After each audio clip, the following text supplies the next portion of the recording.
Assalamualaikum warahmatullahi taala wabarakatuh.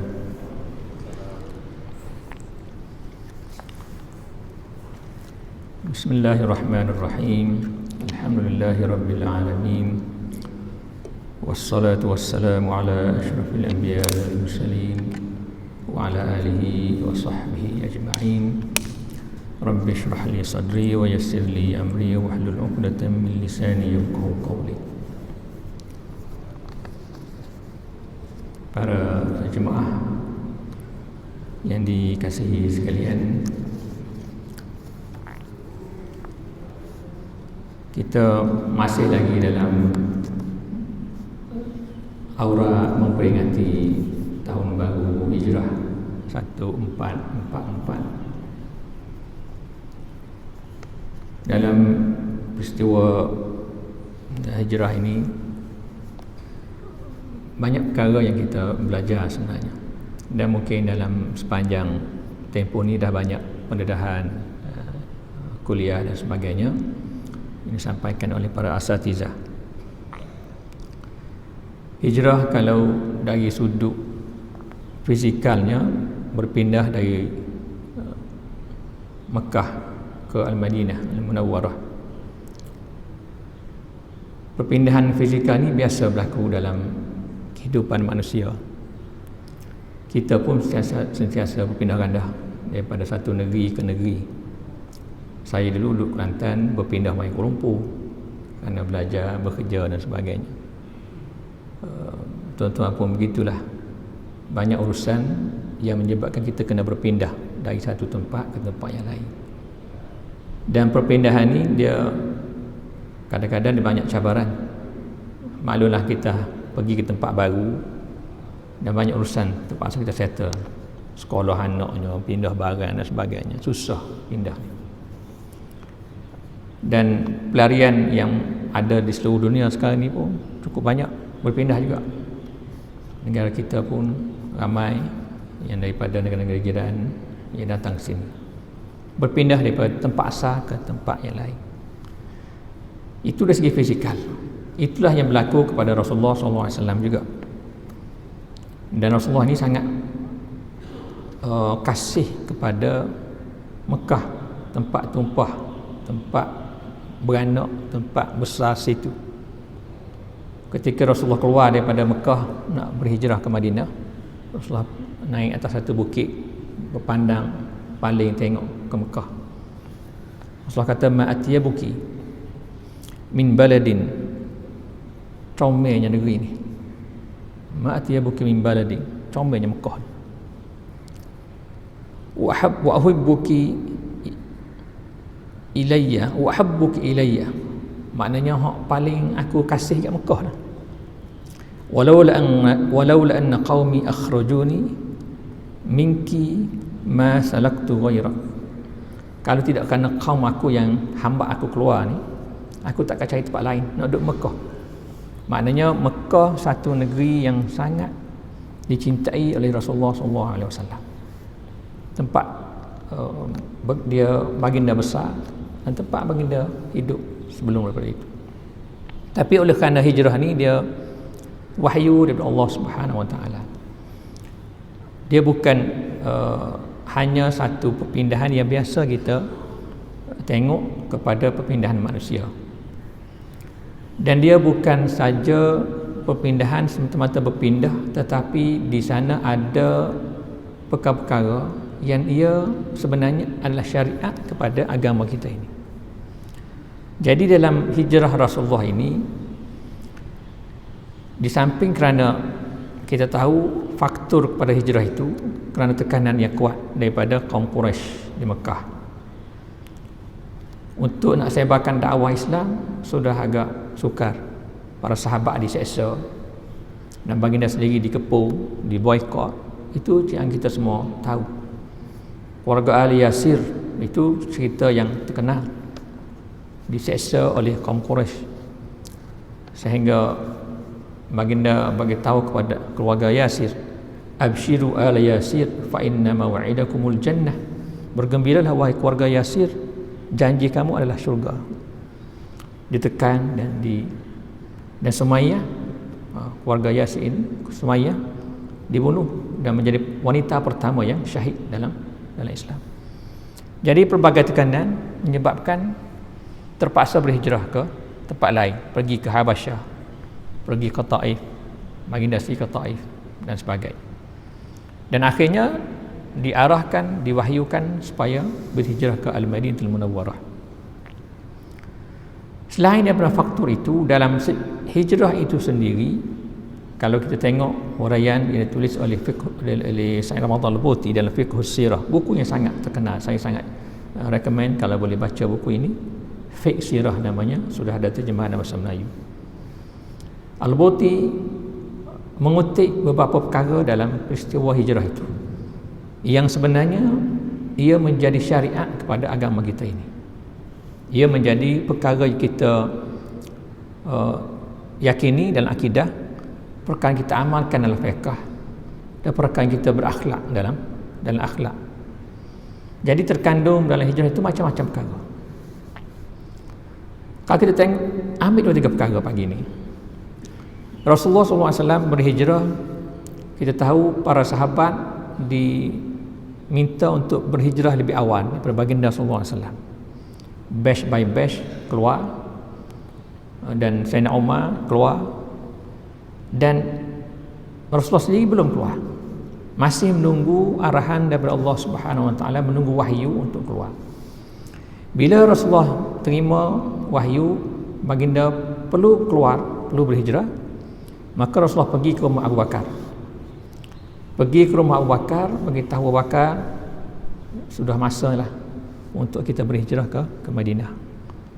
Lalu Abu Bakar, dipendekkan cerita, dikatakan oleh Aisyah, aku tak pernah tengok ayahanda aku begitu gembira, bercahaya mukanya selain daripada waktu itu.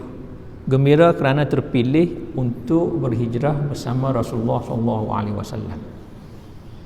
Sebab itu bila diberitahu kepada Abu Bakar untuk berhijrah, Abu Bakar beritahu kepada Rasulullah, as-suhbah bi abi anta ya Rasulullah, adakah aku terpilih untuk bersama kamu dalam perjalanan jauh ini? Naam, kata Rasulullah SAW. Gembira Abu Bakar. Diambil daripada kisah ini. Ini menunjukkan kecintaan dan kasih Rasulullah SAW kepada Abu Bakar itu sendiri. Dalam ramai-ramai sahabat, dipilih Abu Bakar untuk buat saing dalam perjalanan. Kalau kita lah nak berjalan jauh dan kita ramai musuh, masa tu Rasulullah ramai musuh, tentu kita cari sahabat, kawan yang macam Sayyidina Umar contohnya, yang gagah, boleh tunjuk gedebel sikit, mana berasalah sekiok sikit dalam perjalanan, ada orang gagah sebelah. Tapi Rasulullah tak pilih Sayyidina Umar, tapi memilih Abu Bakar. Diambil daripada sini, mengikut Al-Buti, itu tanda kecintaan dan kedudukan Abu Bakar itu sendiri di sisi Rasulullah SAW. Dan kecintaan Rasulullah kepada Abu Bakar ini mengatasi kecintaan dan kasih kepada para sahabat yang lain. Sehingga Rasulullah mengatakan, "Lau kuntu muttakhidan khalilan lattakhaztu Abu Bakrin khalilan." Kalau aku dibenarkan untuk mengambil khalil, nescaya aku akan jadikan Abu Bakar sebagai khalil. Apa maksud khalil? Khalil ni disebut dalam Al-Quran yang dinisbahkan kepada Ibrahim AS, yang kita baca dalam ayat Al-Quran, wattakhadallahu Ibrahim khalila. Allah menjadikan Ibrahim sebagai khalil. Dalam hadis Rasulullah menyebutkan,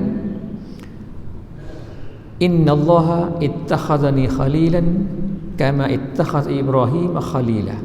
Allah menjadikan aku sebagai khalil dan menjadikan Ibrahim sebagai khalil.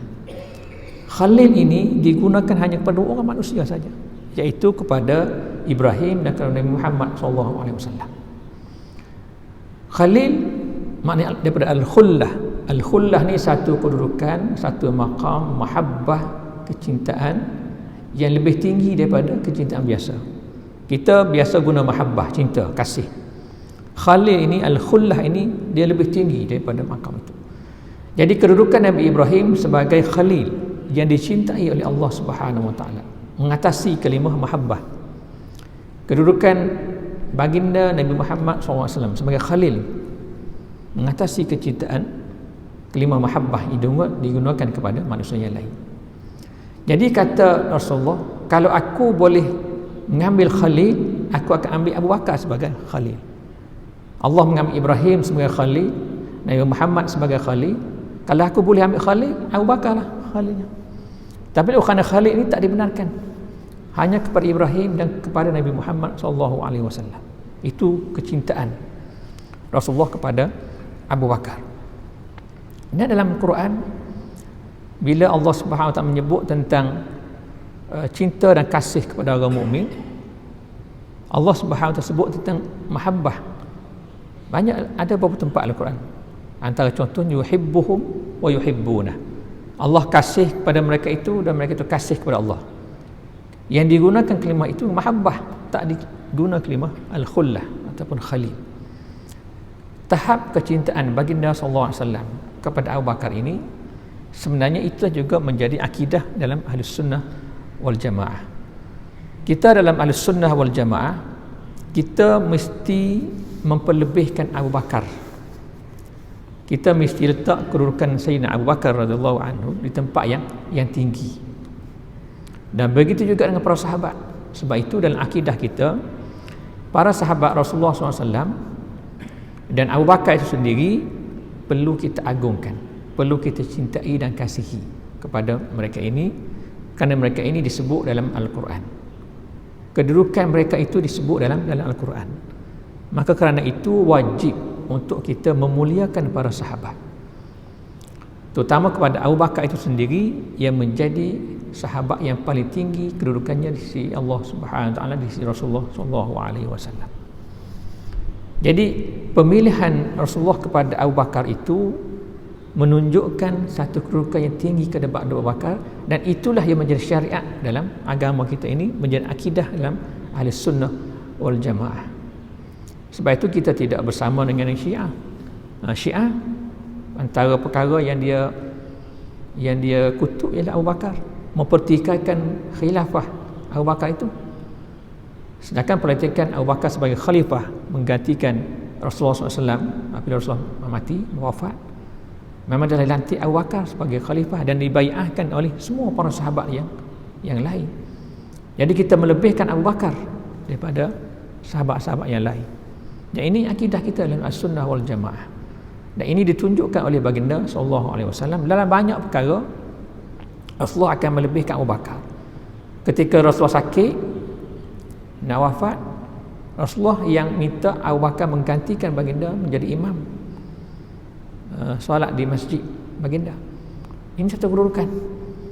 Oleh kerana itu sejarah hijrah ini kita tak boleh tengok semata-mata sejarah dia berpindahnya itu daripada Mekah ke Madinah, tetapi di sekitar isu-isu, poin-poin, noktah-noktah yang berlaku di sepanjang itu wajib kita jadikan sebagai panduan dan ikutan, sebab dia menjadi syariat kepada kita. Dan Abu Bakar ni, kalau kita tengok dalam hadis-hadis yang lain pun, dia memang banyak kelebihan sungguh. Kalau tengok tahap kecintaan Abu Bakar kepada Rasulullah SAW di tahap yang cukup tinggi, dalam Gua Sur kita tahu Abu Bakar yang masuk dulu dalam Gua Sur itu, mempertahankan baginda SAW. Dalam perjalanan itu Abu Bakar kadang-kadang duduk depan, kadang-kadang duduk belakang Rasulullah. Rasulullah kata, apa ni kadang-kadang duduk berjalan depan, duduk belakang aku ni? Kata Abu Bakar, masa aku ke depan aku takut musuh mari pihak belakang, pihak depan. Masa aku duduk belakang aku takut musuh mari pihak belakang. Jadi kena aku dulu berbanding dengan Rasulullah SAW. Itu kecintaan Abu Bakar kepada baginda, mengatasi para sahabat yang lain. Dalam satu hadis, satu hari Rasulullah tanya para sahabat, man asbaha minkum al-yawm sha'iman. Para sahabat yang ramai, Rasulullah tanya, mana di kalangan kamu hari ni hak puasa? Jawab Abu Bakar, ana. Abu Bakar jawab, saya hak puasa hari ni. Ramai-ramai sahabat. Kemudian Rasulullah tanya lagi, man minkum al-yawm man tabi'a minkum al-yawm janazatan. Mana di kalangan kamu hari ni yang dia telah mengikuti jenazah sehingga ke kubur? Ana ya Rasulullah. Abu Bakar juga jawab, aku dah ziarah hantar jenazah ke kubur. Rasulullah tanya lagi, man at'ama minkum al-yawm miskinan, siapa di kamu hari ini yang telah memberi makan kepada orang miskin? Ana ya Rasulullah, kata Abu Bakar, akulah Rasulullah. Kemudian Rasulullah tanya lagi, man ada minkum al-yawm maridan, siapa di kalangan kamu yang hari ini telah ziarah orang sakit? Ana ya Rasulullah, jawab Abu Bakar, aku lagi. Lah, semua Abu Bakar. 4 perkara tu semua Abu Bakar yang buat pada hari itu. Lalu kata Rasulullah SAW, majtama'na fi imri'in illa dakhala al-jannah. Tidak ada yang berhimpun 4 perkara ni pada seorang individu kecuali masuk syurga lah orang tu. Satu, dia puasa. Yang kedua, dia ikut jenazah sampai ke kubur. Yang ketiga, dia bagi makan kepada orang miskin. Dan yang keempat, dia ziarah orang sakit. Jadi semua dijawab oleh Abu Bakar, saya berlaku. Kerana 4 perkara itu semua Abu Bakar yang buat. Maka belajar daripada hadis ini, untuk dapat syurga ni kita kena buat 4 perkara ni. Dan itu yang ditunjuk oleh Sayyidina Abu Bakar radhiyallahu anhu kepada Rasulullah bila Rasulullah tanya, buat tak buat di 3-4 perkara ni? Abu Bakar semua buat. Kelebihan yang ada pada Abu Bakar radhiyallahu anhu mengatasi para sahabat yang lain, dan itu yang menjadi pemilihan Rasulullah kepada Abu Bakar itu memberi satu signal kepada kecintaan dan kelebihan Abu Bakar itu sendiri, yang kemudiannya dalam akidah kita Ahli Sunnah wal Jamaah kita ambil itu sebagai satu akidah, melebihkan Abu Bakar berbandingkan makhluk yang lain, berbandingkan pengikut Imam Muhammad yang lain. Itu satu. Kemudian yang keduanya, dalam perjalanan Rasulullah SAW ke Madinah ni, kita belajar Rasulullah dia buat perancangan. Dia merancang betul. Ini bukan ini strategi. Bukan satu perjalanan yang secara sambilan begitu. Dirancang. Abdullah anak Abu Bakar malam-malam pergi tidur bersama di Gua Sur. Dia ni sebagai SB lah, intelligence. Dia cerita apa yang berlaku di kalangan Mekah, penduduk Mekah, sampaikan kepada Rasulullah SAW. Pagi dia balik. Asma binti Abi Bakr menyiapkan makanan, menyiapkan untuk Rasulullah dan Abu Bakar berhijrah. Abdullah bin Uraiqid minta masuk Islam lagi masa tu, tak masuk Islam. Abdullah bin Uraiqid, dia yang menjadi penunjuk jalan, bawa Rasulullah dan Abu Bakar tunjuk jalan yang sesuai untuk mengelak daripada dikesan oleh musuh. Amir bin Fuhairah dilantik untuk bawa gerombolan kambing, sebab kita tahu dalam perjalanan atas pada pasir dia mudah dikesan tapak kaki kita ni, tapak kaki manusia. Jadi lantik Amir bin Fuhairah bawa kambing, jadi tapak kaki kambing akan menghapuskan tapak kaki manusia. Dan jalan yang dilalui oleh Rasulullah SAW bukan jalan biasa untuk mengelak daripada dikesan. Belajar daripada sini menjadi akidah kita orang Islam dalam kita hidup sehari-hari ni. Kita ada yang kita panggil sebagai tawakal. Kita bertawakal kepada Allah Subhanahu Wa Taala dalam urusan kita semua. Dan pada masa yang sama kita ambil segala sebab dan musabab untuk menjayakan sesuatu perkara. Dan ketiganya kita bergantung kepada Allah Subhanahu Wa Taala agar perkara itu berjaya. Ambil belajar daripada apa yang dilakukan oleh Rasulullah SAW.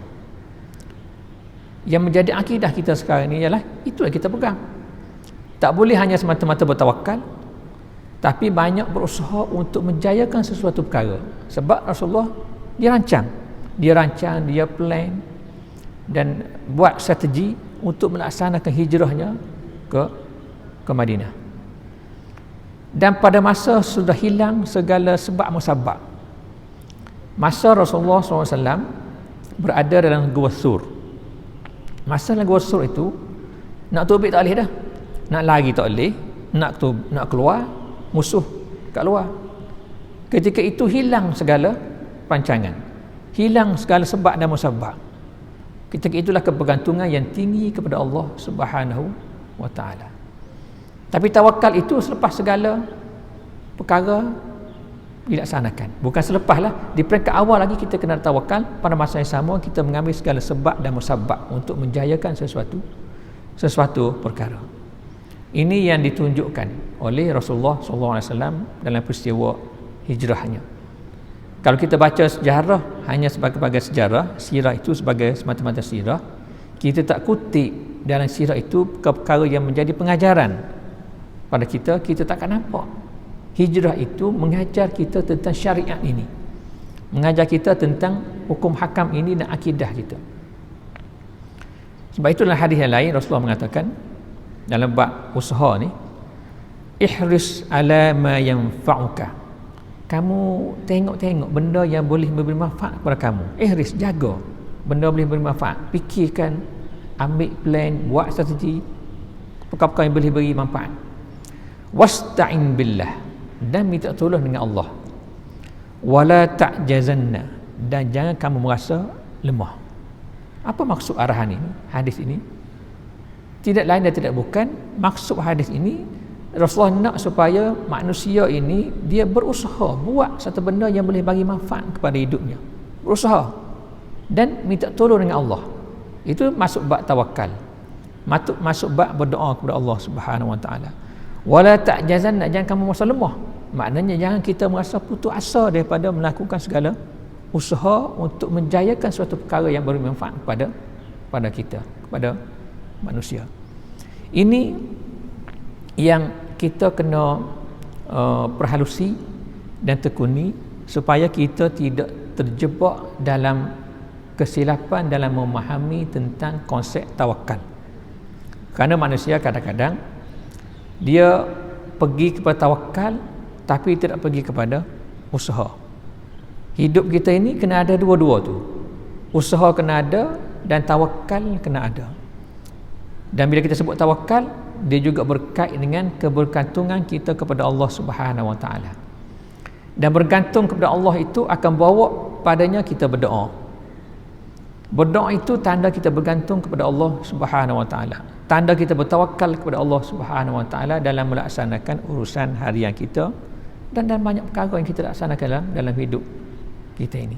Dan ini diajar oleh Rasulullah SAW dalam hijrah baginda tersebut. Dan kalau kita nak tengok banyak lagi lah hak kita boleh belajar dalam bab usaha dan ikhtiar ni. Rasulullah plan tu daripada sebelum daripada hijrah itu pun lagi dah berlaku planning oleh Rasulullah SAW. Macam Rasulullah plan macam mana? Rasulullah bila musim haji, dia musim haji masa tu lah, dengan syariat Nabi Ibrahim yang ada di Mekah masa tu, ramai orang luar pergi buat haji di Mekah. Rasulullah sudah nampak, dia dah nampak dah masa depan Islam itu. Dia telah mendekati orang yang buat haji ni dah sampai ke Islam kepada mereka ini. Dan dekat-dekat nak hijrah, sebelum berlaku Bai'atul Aqabah yang pertama dan yang kedua, grup daripada Madinah mari. Grup daripada Madinah mari jumpa Rasulullah, dan mereka ini telah dengar Rasulullah ni telah disebut-sebut oleh orang Yahudi dalam kitab mereka itu tentang lahirnya seorang Nabi yang begini. Dan mereka yakin inilah yang dijanjikan itu. Dia jumpa Rasulullah, dan Rasulullah bagi tahu Islam kepada mereka, dan Rasulullah telah hantar Mus'ab bin Umair. Mus'ab bin Umair ini yang kita panggil sebagai mukrik, dia orang pertama yang dihantar oleh Rasulullah ke Madinah. Jadi maknanya sebelum hijrah Rasulullah itu, Rasulullah telah pun plan hantar seorang sahabat namanya Mus'ab bin Umair pergi ke Madinah. Pergi ke Madinah, ajar penduduk Madinah, ajar tentang Islam, ajar tentang Quran dan sebagainya. Ini planning. Sebab Madinah kaya tapak yang kuat kepada orang Islam. Kemudian bila berlaku Bai'atul Aqabah yang kedua, kemudian setelah itu seterusnya berbondong-bondong para sahabat pergi. Ini planning. Jadilah hidup kita ini kita kena plan, buat perancangan dan usaha, dan kita berikhtiar dan bertawakal kepada Allah Subhanahu Wa Taala.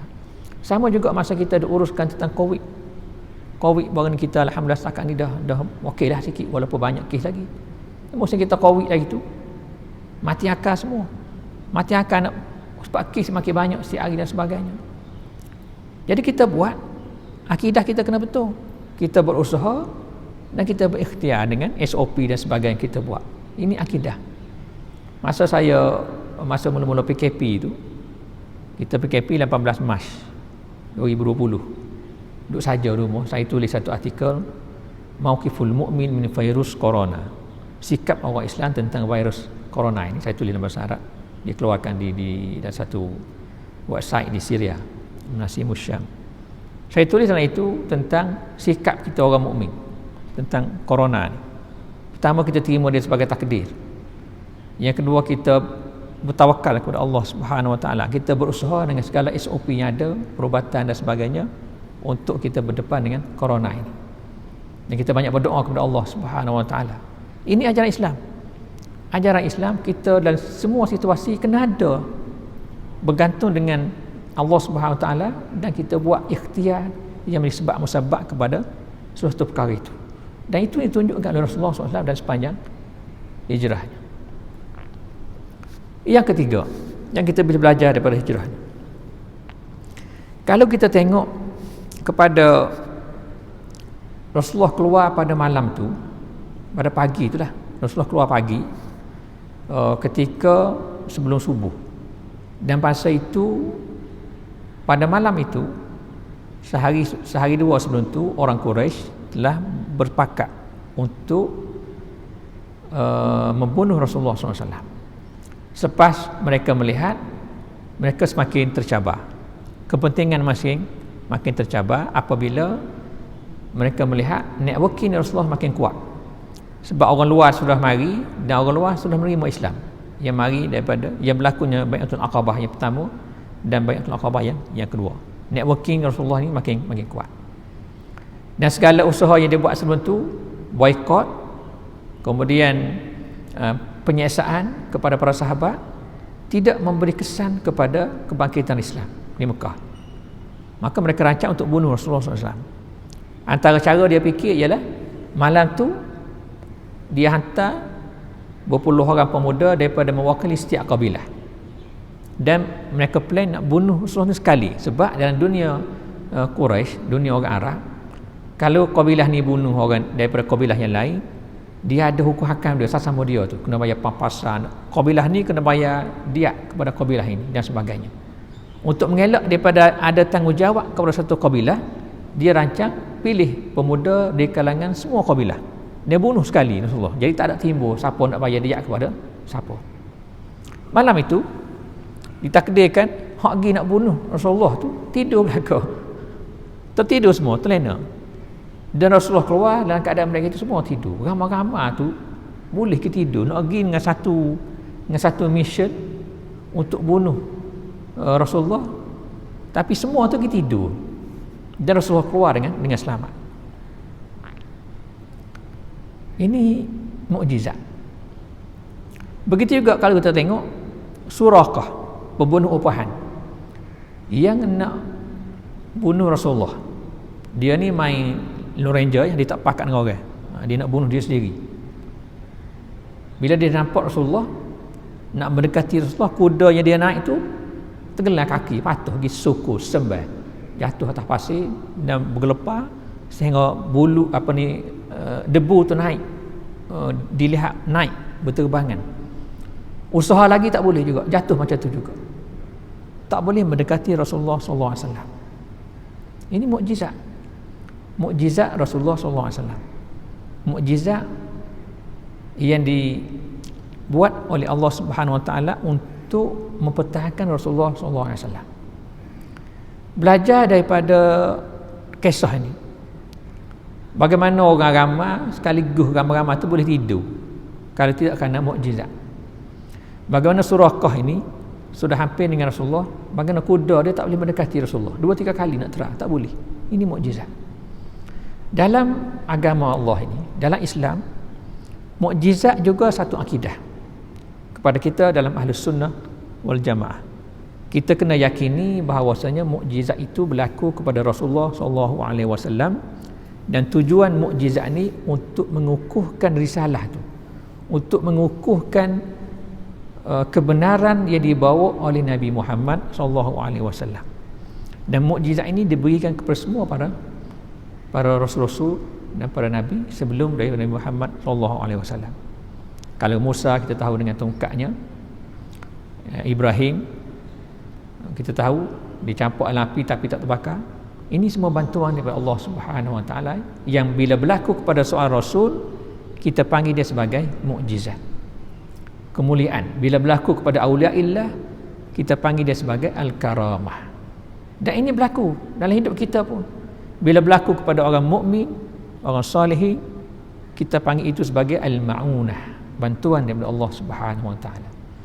Dan dalam hidup kita pun berlaku kadang-kadang. Saya kita hidup kita sebagai orang mukmin lah, banyak Tuhan tolong. Begitu begini kadang-kadang tak perasan. Kadang-kadang kita buat perkara payah nak selesai ni, kita belum selesai. Ini ma'unah daripada Allah Subhanahu Wa Taala kepada manusia. Bila berlaku kepada Rasulullah, kita panggil mukjizat. Dan mukjizat ini menjadi akidah dalam ahli sunnah wal jamaah. Dan di sepanjang hidup Rasulullah SAW, mukjizat itu sangat banyak. Dan peristiwa Isra' dan Mi'raj itu antara mukjizat besar. Selain daripada Al-Quran itu sendiri adalah mukjizat kepada Nabi Muhammad SAW yang kita sampai sekarang masih merasai mukjizat itu. Tidak ada mukjizat yang diturunkan, yang diberi kepada para anbiya yang kekal selain daripada mukjizat Nabi Muhammad SAW. Sebab mukjizat Quran itu kekal sampai sekarang dan kita memang boleh merasai ia adalah mukjizat. Tak ada orang boleh nafikan mukjizat yang ada pada Al-Quran. Khususnya kalau orang memahami bahasa Arab, itu memang dia tak boleh nafikan kekuatan dan kecantikan yang ada pada bahasa Al-Quran itu sendiri. Dan ini kekal sampai sekarang. Kalau kita nak tanya mukjizat, nak tanya tungkak Nabi Musa, tak jumpa dah ni. Ada di Tok Kapi itu, entah betul tidak, tak tahu. Di istana Tok Kapi ada, saya pergi tengok. Dia tak besar mana tungkak tu, tungkak Nabi Musa. Dikatakan itu. Tapi dia bukan lagi menjadi satu mukjizat pada hari ini. Tapi Quran sampai sekarang menjadi mukjizat, bukti yang hidup, yang berpanjangan sehingga hari kiamat tentang kebenaran Nabi Muhammad SAW melalui mukjizat Al-Quran. Sebab itu pintu mukjizat ini menjadi pintu masuk kepada golongan orientalis untuk menggugakkan agama Allah ini melalui mukjizat, iaitu penafian kepada mukjizat. Ini banyak berlaku dalam penulisan dan akhir-akhir ini, dan bukan akhir-akhir inilah, kalau kita baca penulisan-penulisan yang mulai mempertikai, yang meletakkan Nabi Muhammad SAW sebagai manusia biasa, bukan bergantung kepada mukjizatnya.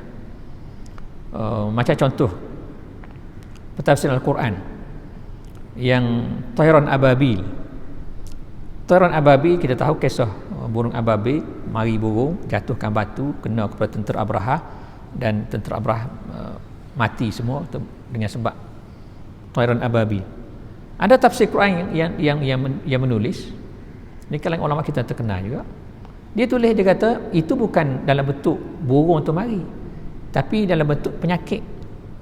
Dia cuba menilai satu perkara yang pada dia tak masuk akal, dia akan nilai dan tafsir mengikut benda yang sikit masuk akal.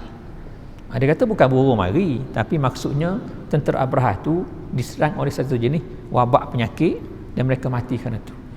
Sebab dia tak boleh gambar macam mana burung mari banyak-banyak bawa batu pergi letak, lempar kena manusia, tentera Abraha. Dia cuba pisahkan perkara-perkara yang di luar adat itu daripada akidah Islam. Dan bila dia dapat lemahkan ini dari segi saintifik, dia tak boleh terima. Dia cuba lemahkan itu, akhirnya dia akan melemahkan nubuwah itu sendiri. Dia akan lemahkan keyakinan kita kepada Muhammad SAW itu sendiri. Ini yang berlaku dalam golongan mustasyrikun, dan bukan golongan mustasyrikun yang kufar saja. Yang dakwah orang Islam ni pun ada yang boleh terpengaruh. Kalau kita baca buku, ada satu buku Husin Haikal, atau buku yang ditulis oleh Farid Wujdi. Ini banyak mulai mempertikaikan tentang perkara yang mencarikan adat yang berlaku kepada Nabi Muhammad SAW. Jadi perkara ini kita kena yakin, dan ini ditunjukkan dalam sirah Rasulullah SAW. Di sepanjang hidupnya banyak berlaku mukjizat-mukjizat yang dapat dirasai oleh para sahabatnya, dan untuk kita sekarang ni yang kita boleh kelih depan mata ialah Al-Quran. Ini mukjizat yang ditinggalkan oleh baginda sallallahu alaihi wasallam. Oleh kerana itu hijrah ini, Nabi Muhammad SAW ke Madinah ini kita jangan tengok semata-mata perjalanan itu saja, tapi kita kena tengok setiap perkara yang berlaku di sepanjang perjalanan itu adalah perkara-perkara yang menjadi syariat kepada syariat Islam ini yang perlu kita pegangi. Kalau berkait dengan fiqh, kita pegang dia sebagai satu fiqh. Berkait dengan akidah, kita pegang dia sebagai satu akidah.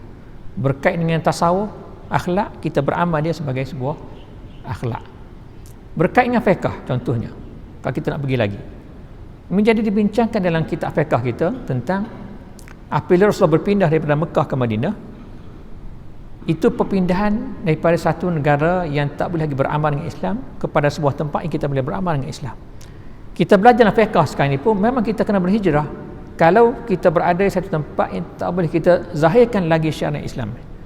Tak boleh kita zahirkan nak sembahyang, tak boleh nak puasa, tak boleh nak buat segala perkara-perkara amalan Islam yang menjadi hidup kita, tak boleh buat. Kita kena berhijrah.